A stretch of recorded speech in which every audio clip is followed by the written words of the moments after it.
नमस्कार, आप सभी का स्वागत है मेरे कॉम्प्लेक्स नंबर के नेक्स्ट वीडियो में।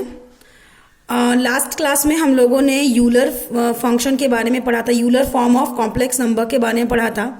आज हम लोग थोड़ा डिटेल्स में यूलर फॉर्म के बारे में पढ़ेंगे। सबसे पहले हम जानते हैं कि अगर कॉम्प्लेक्स नंबर पोलर फॉर्म में हो तो जेड इज इक्वल टू होता है आर कॉस थीटा प्लस आई साइन थीटा। ये हमारा पोलर फॉर्म है ना। अगर यही हमारा कार्टेशियन फॉर्म होता तो ये क्या होता, z is equal to x plus i y. जी हाँ, अगर ये कार्टेशियन फॉर्म होता तो कॉम्प्लेक्स नंबर का फॉर्मेट होता है z equal to x plus i y. अगर यही हमारा पोलर फॉर्म है तो z equal to r cos theta plus I sine theta. यही अगर हमारा यूलर या फिर एक्सपोनेंशियल फॉर्म है तो z is equal to r e to the power i theta. तो इस तरीके से डिफरेंट फॉर्म्स में कॉम्प्लेक्स नंबर का जो इक्वेशन होता है वो डिफरेंट होता है। यहाँ पर आर और थीटा क्या होता है, तो आर और थीटा यहाँ पे हमारा आर होता है modulus of Z and theta होता है आर्ग्यूमेंट ऑफ जेड। यहाँ पे भी आर थीटा वही modulus of Z and argument of Z. और आप एक चीज नोटिस कर रहे होंगे कि अगर कॉम्प्लेक्स नंबर पोलर फॉर्म में हो तो हमारा वो सर्कुलर फंक्शन को लेके चलता है। जी हाँ, कॉस थीटा साइन थीटा ये ट्रिगोनोमेट्रिक फंक्शन को हम लोग सर्कुलर फंक्शन भी बोलते हैं। और यही अगर हमारा यूलर फॉर्म या फिर एक्सपोनेंशियल फॉर्म हो तो वो हमारा ई को लेके चलता है, ई जो कि एक्सपोनेंशियल फॉर्म में हमेशा इक्वेशन हमारा ई के रूप में होता है। चलिए तो हम लोग आगे बढ़ते हैं, थोड़ा रिलेशन देख लेते हैं। तो z is equal to r cos theta plus I sine theta है। यहाँ पे z is equal to r e to the power i theta. तो ये भी जेड है, ये भी जेड है, हम दोनों को इक्वेट कर सकते हैं, यानी कि दिस इक्वल टू हम दिस लिख सकते हैं।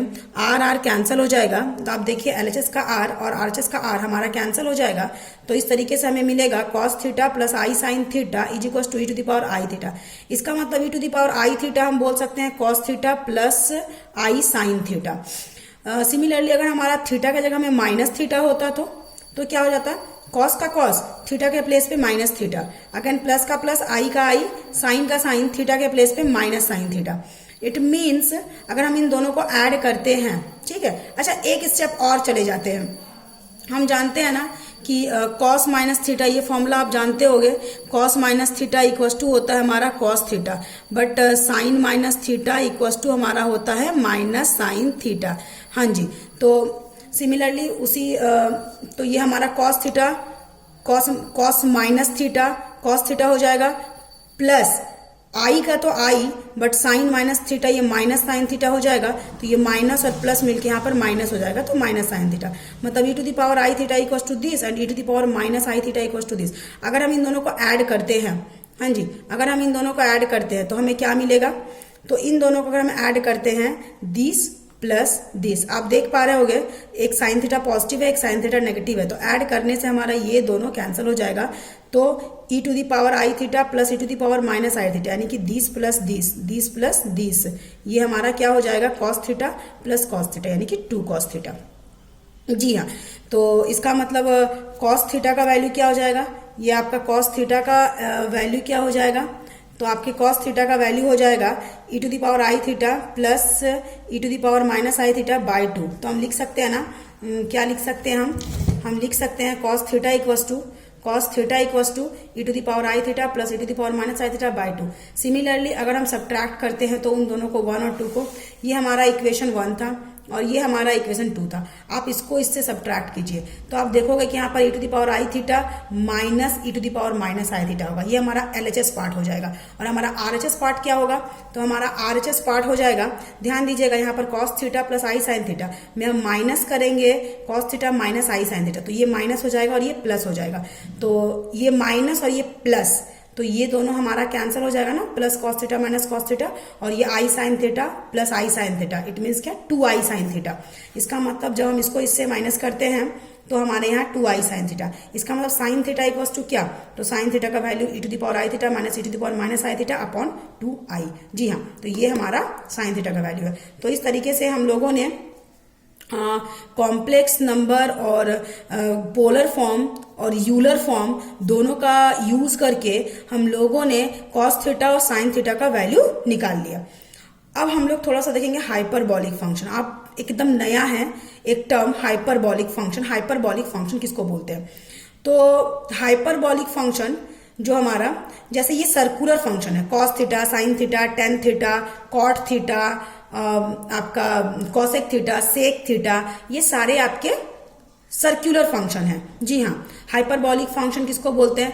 तो सर्कुलर फंक्शन मतलब किसी सर्कल के कोऑर्डिनेट को दिखाते हैं। Sine theta, cos theta, tan theta, cot theta, cosec theta, sec theta, ये सभी किसी सर्कल के कोऑर्डिनेट्स को दिखाते हैं। सिमिलरली आप लोगों ने ईडी में हाइपरबोला के बारे में पढ़ा होगा, ठीक है? तो हाइपरबोला के कोऑर्डिनेट को दिखाता है ना, उनको हम लोग बोलते हैं हाइपरबॉलिक फंक्शन। तो हमारा हाइपरबॉलिक फंक्शन, ये हमारा sine hyperbolic x, cos hyperbolic x, tan hyperbolic x, cosec hyperbolic x, sec hyperbolic x, cot hyperbolic x, इस तरह से होता है। तो हम लोग थोड़ा इसको डिफाइन कर लेते हैं। मतलब कि जब हमें आई के टर्म में नहीं लिखना होता है ना, तो हम लोग हाइपरबॉलिक को यूज करते हैं। मतलब कि आयोटा जो है वो हमारा इमेजनरी पार्ट को दिखाता है, तो हम जब इमेजनरी पार्ट को शो नहीं करना चाहते हैं तो उसके प्लेस पे हमारा हाइपरबॉलिक आता है। चलिए थोड़ा सा हम लोग हाइपरबॉलिक एकदम न्यू है तो थोड़ा टाइम लगेगा आप लोगों को सीखने में। पहले हम थोड़ा सा हाइपरबॉलिक फंक्शन के बारे में जान लेते हैं, थोड़ा डिफाइन कर लेते हैं इसको। इफ एक्स इज रियल और कॉम्प्लेक्स, एक्स या तो रियल है या फिर कॉम्प्लेक्स है, ठीक है, देन ये जो क्वांटिटी है e to the power x minus e to the power minus x by 2, इसे हम बोलते हैं हाइपरबॉलिक साइन ऑफ एक्स। जी हाँ, हाइपरबॉलिक साइन ऑफ एक्स। आप एक चीज नोटिस किए, जब हमारा ये साइन थीटा था, ओनली थीटा था, तो ये हमारा e to the power i theta था minus e to the power minus i theta, मतलब यहाँ पर आयोटा टर्म आ रहा है ना। लेकिन हाइपरबॉलिक जब साइन हुआ, यानी कि e to the power x minus e to the power minus x by 2 equal to hyperbolic sine of x, यानी कि साइन हाइपरबॉलिक x। यहाँ हमारा आई नहीं आ रहा है ना, तो इसका मतलब ये कि जब हमें आई को हटाना होता है, आई को इलिमिनेट करना होता है, when we want to eliminate i, then we use hyperbolic function instead of circular function. मतलब कि अगर हमें आई नहीं चाहिए होगा तो सर्कुलर फंक्शन के जगह पे हम लोग हाइपरबॉलिक फंक्शन यूज करेंगे। तो बहुत इजी सा है ना, आपको बस ये फॉर्मूला याद रखना है। इंजीनियरिंग मैथमेटिक्स में बस हमें ये फॉर्मूला याद रखना है कि sine hyperbolic x equal to क्या होता है, तो e to the power x minus e to the power minus x by 2। Similarly cos hyperbolic x, ठीक है, तो कॉस हाइपरबॉलिक एक्स आपका क्या होता है, तो अगर आपका x रियल या फिर कॉम्प्लेक्स है, देन अगर हम e to the power x को प्लस करते हैं e to the power minus x से अपॉन 2, तो ये हाइपरबॉलिक ऑफ कोसाइन एक्स। कहने का मतलब है कि कॉस हाइपरबॉलिक एक्स का फॉर्मूला होता है e to the power x plus e to the power minus x by 2। जी हाँ, तो अगर हमें आयोटा नहीं चाहिए होगा तो हम लोग हाइपरबॉलिक यूज करेंगे, अगर हमें आयोटा चाहिए होगा तो हम लोग सर्कुलर फंक्शन यूज करेंगे। सिमिलरली अगर आपको पूछा जाए कि tan hyperbolic x equal to क्या होता है, तो टेन हाइपरबॉलिक एक्स का मतलब क्या हो जाएगा, sign hyperbolic x upon cos hyperbolic x. इसका वैल्यू क्या, इतना, इसका वैल्यू इतना, 2 कैंसिल हो गया, तो ये हमारा टेन हाइपरबॉलिक एक्स है। कॉट हाइपरबॉलिक एक्स चाहिए तो 10 को उल्टा कर दो भाई, न्यूमरेटर को डिनोमिनेटर एंड डिनोमिनेटर को न्यूमरेटर, ये हम लोगों ने कर दिया। सेक हाइपरबॉलिक एक्स, इसका मतलब क्या, 1 बाई कॉस, तो कॉस आपका क्या था, e to the power x plus e to the power minus x by 2 था, तो सेक क्या हो जाएगा, 2 बाई दिस। सिमिलरली अगर हम कॉसेक निकालना चाहते हैं तो हमारा कॉसेक क्या हो जाएगा, तो हमारा कॉसेक हो जाएगा, तो cosec hyperbolic x equal to हमारा हो जाएगा 2 by e to the power x minus e to the power minus x. क्यों, क्योंकि कॉसेक हाइपरबॉलिक एक्स का वैल्यू क्या हो जाएगा, 1 बाई साइन एच एक्स, मतलब 1 बाई साइन हाइपरबॉलिक एक्स। चलिए हाइपरबॉल, एक ये सब बहुत इंपॉर्टेंट है, क्वेश्चन इस तरह के आते हैं कि using Euler formula prove that sine 2x is equal to 2 sine x into cos x. चलिए हम लोग प्रूव करते हैं इसको, ठीक है। तो हमारा RHS क्या है, हम हमेशा बोलते हैं ना, जो आपको पार्ट लार्ज दिखे उसे आप पिक करो, उसे आप उठाओ, ठीक है। तो यहाँ पर RHS बहुत छोटा सा है, इसके कंपैरिजन में RHS बड़ा है, ठीक है। तो हम लोग यूज करेंगे RHS को, तो RHS इक्वल टू दिस हम लोगों ने लिख लिया। अब 2 का 2, साइन एक्स का वैल्यू क्या था, e to the power i x minus e to the power minus i x by 2i, और कॉस का वैल्यू था e to the power i x plus e to the power minus i x by 2। अब हम लोगों ने क्या किया, 2 by इन दोनों को मल्टीप्लाई किया तो ये 4i, ये हमारा जैसा का तैसा हम लोगों ने लिख दिया। आगे बढ़ते हैं। 2/4 आई, तो 2 1 जा 2 2 जा, तो 1/2 आई। अब इसको मल्टीप्लाई अगर करते या फिर डायरेक्ट भी करेंगे तो आप ध्यान दीजिएगा, a plus b, a minus b means a square minus b square. जी हाँ, तो ये हमारा हो जाएगा 1/2 i e to the power m to the power n। ये फॉर्मूला आप लोगों को पता होना चाहिए, किसी का ही पावर, a का power m whole to the power n का वैल्यू क्या होता है, a का पावर mn होता है। तो ये दोनों भी मल्टीप्लाई हो जाएगा, ये दोनों मल्टीप्लाई हो जाएगा, तो 2ix माइनस का माइनस e का e to the power minus 2ix, ये हो गया। इसका मतलब कि अगर हम इसको थोड़ा सा सजा के लिखते हैं, क्योंकि फॉर्मूला क्या होता है, तो फॉर्मूला हमारा होता है i बाहर रहता है और थीटा अंदर रहता है, मतलब i थीटा के फॉर्म में अगर हम इसको लिखते हैं तो ध्यान दीजिएगा, e का e, i को हम लोगों ने बाहर लिखा है और ये 2x आपका एक साथ थीटा के प्लेस पे आ गया। अगेन माइनस का माइनस, i का i और थीटा के प्लेस पे हम लोग 2x को लिखते हैं। तो आप ध्यान दिए, तो इसका फॉर्मूला था e to the power i theta minus e to the power minus i theta by 2i। तो ये किसका फॉर्मूला है, जी हाँ, साइन थीटा। तो साइन थीटा का मतलब यहाँ पर थीटा के प्लेस पे क्या था, 2x, तो साइन 2x, एलएचएस प्रूव्ड। चलिए एक नेक्स्ट क्वेश्चन हम लोग लेते हैं। Prove that sine square theta plus cos square theta equals to 1। बहुत इजी, आप ध्यान दीजिएगा, साइन थीटा का वैल्यू क्या होता है, e to the power i theta minus e to the power minus i theta by 2i। Cos theta का e to the power i theta plus e to the power minus iota theta by 2। अब हम LHS हमारा बड़ा है ना, तो इसको उठाइए आप, तो एलएचएस इक्वल टू कॉस को theta plus sine square. Cos square मतलब इस पूरे का स्क्वायर प्लस का प्लस साइन स्क्वायर थीटा मतलब इस पूरे का square. Again this by this का होल स्क्वायर मतलब दिस का स्क्वायर बाय दिस का स्क्वायर, तो इसका स्क्वायर बाय 2 का स्क्वायर मीन्स 4 प्लस का प्लस दिस का स्क्वायर बाय दिस का स्क्वायर, दिस का स्क्वायर मतलब इतना और दिस का स्क्वायर मतलब 4i square. Again a plus b का होल स्क्वायर, तो a square plus b square plus 2ab और बाय 4 प्लस का प्लस a माइनस बी का होल स्क्वायर, तो अगेन आपका a square plus b square minus 2ab by -4। समझ में आया ना कैसे हुआ, i स्क्वायर का वैल्यू -1, तो ये हो जाएगा मेरा -4। अब हमें ये -4 ये माइनस प्लस माइनस हो जाएगा ना, तो हम लिख सकते हैं इसको, क्या लिख सकते हैं, ध्यान दीजिएगा, यहाँ पे हमारा e टू द पावर, आप थोड़ा सा ध्यान दीजिएगा यहाँ पे, इस जगह पे e to the power i theta into 2, तो e टू द पावर यहाँ मैंने लिखा है 2i थीटा। अगेन ये हो जाएगा -2i थीटा, तो e to the power -2i theta. Again यहाँ पे i थीटा माइनस, अगर बेस सेम है तो पावर ऐड होगा, यानी कि यहाँ पे क्या है, e to the power i theta into e to the power -i theta, e to the power i theta plus -i theta. इसका मतलब e to the power i theta minus i theta, इसका मतलब ये दोनों cancel, e to the power 0, और किसी का भी पावर 0 का वैल्यू क्या होता है 1, तो ये हमारा 1, तो ये हमारा 2 सिर्फ बच गया बाय 4 प्लस, और यहाँ पे हमारा है माइनस, यहाँ पे माइनस और यहाँ प्लस मिलके यहाँ पे माइनस हो गया, और यहाँ पे भी सेम हमारा e to the power 2i theta, e to the power 2i theta plus e to the power -2i theta, e to the power -2i theta, और -2 इसका वैल्यू 1 होगा ना, अभी मैंने आप लोगों को दिखाया था, तो -2, तो -2 बाय 4, ठीक है। तो ये हमारा एलसीएम लेंगे, एलसीएम लिया तो दिस 4 4 तो 4, तो दिस माइनस ऑफ दिस, तो ये माइनस एंटर करेगा, तो हमारे सारे पार्ट आप खुद से सॉल्व करो, कट जाएंगे, तो यहाँ पे 2 + 2 बचेगा, यानी कि 4/4, 4/4 का मतलब क्या हो जाएगा 1 = RHS प्रूव्ड, ठीक है।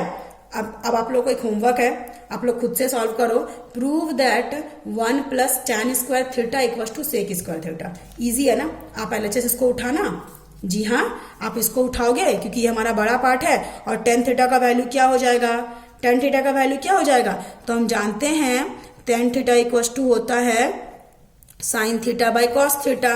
तो आप यहाँ देखो साइन थीटा का value e to the power i theta minus e to the power -i theta by 2i, और e to the power i theta plus e to the power -i theta by 2, ये 2 cancel हो जाएगा ना, तो यहाँ पर क्या बच जाएगा, e to the power i theta minus e to the power -i theta by e to the power i theta plus e to the power -i theta, और यहाँ एक हमारा i है, इसको आप स्क्वायर करो, आराम से आपका सॉल्व हो जाएगा, ठीक है।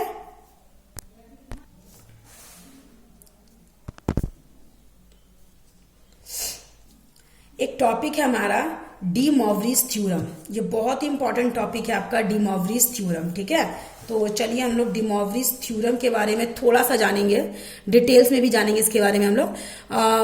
डी मॉर्विस थ्योरम क्या है, बड़ा इजी सा टॉपिक है कि अगर n कोई आपका रियल नंबर है, ठीक है, n आपका क्या है, एक रियल नंबर है, then one of the values of this is equal to this, यानी कि cos theta plus I sine theta whole to the power n का एक वैल्यू आपका cos n थीटा प्लस आई साइन n थीटा होगा। ठीक है, अब इसको ऐसे समझिए, हमारा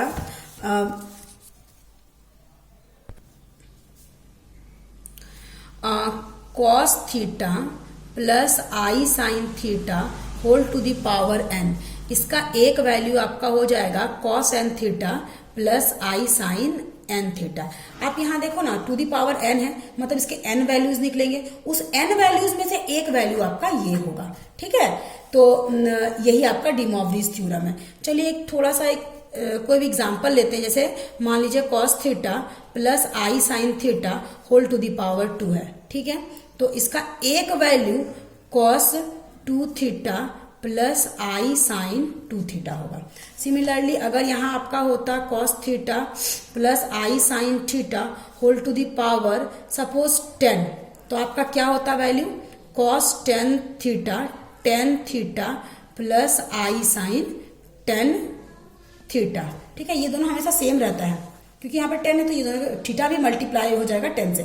सीधी सी बात है, जो भी पावर होता है ना, जो भी आपका पावर होता है वो आपका थीटा का मल्टीपल बन जाता है। ठीक है, चलिए एक अगर नेगेटिव वैल्यू लेंगे तो cos theta plus I sine theta suppose whole to the power -5, तो मैंने लिखा था ना कि n be real number, n be यानी रियल नंबर। आप सभी को पता है ना कि अगर n रियल नंबर है, अगर n रियल नंबर है तो वो पॉजिटिव भी हो सकता है, वो पॉजिटिव भी हो सकता है, वो नेगेटिव भी हो सकता है, और वो फ्रैक्शनल वैल्यू भी हो सकता है ना।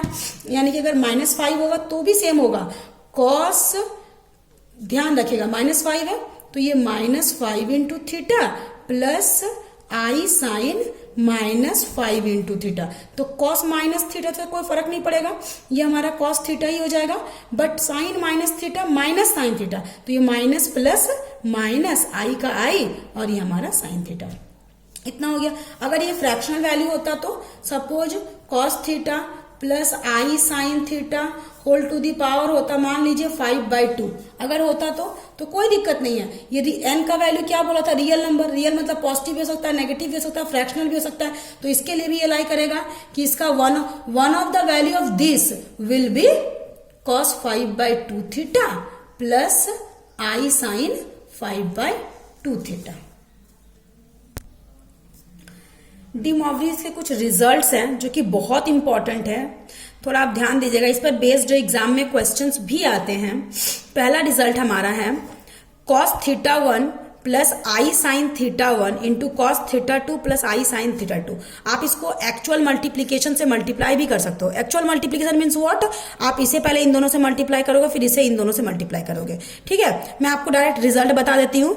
चलिए, तो अगर तो ये हमारा cos थीटा 1 प्लस आई sine theta 1, cos theta 2 plus आई साइन थीटा 2। अगर किसी को प्रूफ भी चाहिए इसका कि ये कैसे हुआ, जो अभी मैं रिजल्ट लिखने वाली हूं, अगर आपको इसका प्रूफ भी चाहिए कि ये कैसे हुआ मैम, तो मैं आप लोग कमेंट करना, मैं कमेंट बॉक्स में आपको रिप्लाई करूंगी। ठीक है, चलिए, तो अगर ये मल्टीप्लाई के फॉर्मेट में है देन ये हमारा हो जाता है cos theta 1 plus theta 2 plus आई साइन थीटा 1 प्लस थीटा 2। और यही अगर आपका डिवाइड के फॉर्म में है, तो अगर आपका ये डिवाइड के फॉर्म में है तो ये होता है cos theta 1 minus theta 2 plus आई साइन थीटा 1 माइनस थीटा 2। चलिए मैं आप लोगों को एग्जाम्पल देती हूँ। यहाँ मैंने एक एग्जाम्पल लिख रखा है cos 10 थीटा प्लस आई sine 10 theta cos 5 theta plus आई sine 5 theta into cos 11 theta plus आई साइन 11 थीटा। तीनों मल्टीप्लाई के फॉर्मेट में है ना। अगर मल्टीप्लाई के फॉर्मेट में है तो आपको एकदम दिमाग नहीं लगाना है, cos का cos। और एक चीज और नोटिस कीजिएगा, सब में cos और साइन का एंगल सेम होना चाहिए। The angle of cos and sine should be same. Yes, तो यहाँ भी 10 है cos का, तो यहाँ भी साइन का 10 है। cos का 5 है, साइन का 5 है। cos का 11 है तो यहाँ पे साइन का भी 11 है। ये ब्रैकेट यानी सॉरी यहाँ होना चाहिए, ठीक है। चलिए, सो यहाँ पे तीनों को आप ऐड कर दीजिए, मल्टीप्लाई में है, कुछ नहीं सोचना है आपको, तीनों को मल्टीप्लाई कर देना है। तो 10 और 5 15, 15 एंड 11 26, तो ये आपका हो जाएगा 26 थीटा प्लस आई साइन 26 थीटा, ठीक है। This is your required answer. चलिए आप एक और एग्जांपल देखिए, यहाँ पर डिवीजन के फॉर्मेट में है ना, cos 15x plus I sine 15x by cos 10x plus I sine 10x। कुछ नहीं करना है, डिवीजन के फॉर्मेट में है, तो क्या हो जाएगा हमारा, cos दोनों को माइनस कर दो, 5x प्लस आई साइन 5x, ये आपका आंसर हो जाएगा। आप इस एग्जाम्पल को देखो, क्या इसमें डी मॉर्गनीज सेटिस्फाई होगा, डी मॉर्गनीज थ्योरम क्या इसमें सेटिस्फाई होगा? तो नहीं होगा। क्यों नहीं होगा? यहाँ cos के साथ एंगल 15x है, यहाँ पे साइन के साथ एंगल क्या है 10x है, यहाँ cos के साथ एंगल 10x है, तो यहाँ साइन के साथ एंगल क्या है 2x है, तो cos और साइन का एंगल सेम नहीं है, तो यहाँ डी मॉर्गनी सेटिस्फाई नहीं होगा। ये तभी पॉसिबल होता जब आप इस क्वेश्चन में देखिए दोनों सेम है ना, दोनों सेम है ना। यहाँ भी देखिए जब हम लोग मल्टीप्लाई भी करते हैं तो इसका कॉस और साइन दोनों एंगल सेम है, अगेन कॉस साइन का एंगल सेम है, अगेन कॉस साइन का एंगल सेम है। तो आज के क्लास में इतना ही। नेक्स्ट क्लास में मैं आप लोगों को डी मॉर्गनीज के कुछ और एग्जांपल्स बताऊंगी, साथ ही square root and cube root of complex number. तब तक के लिए धन्यवाद।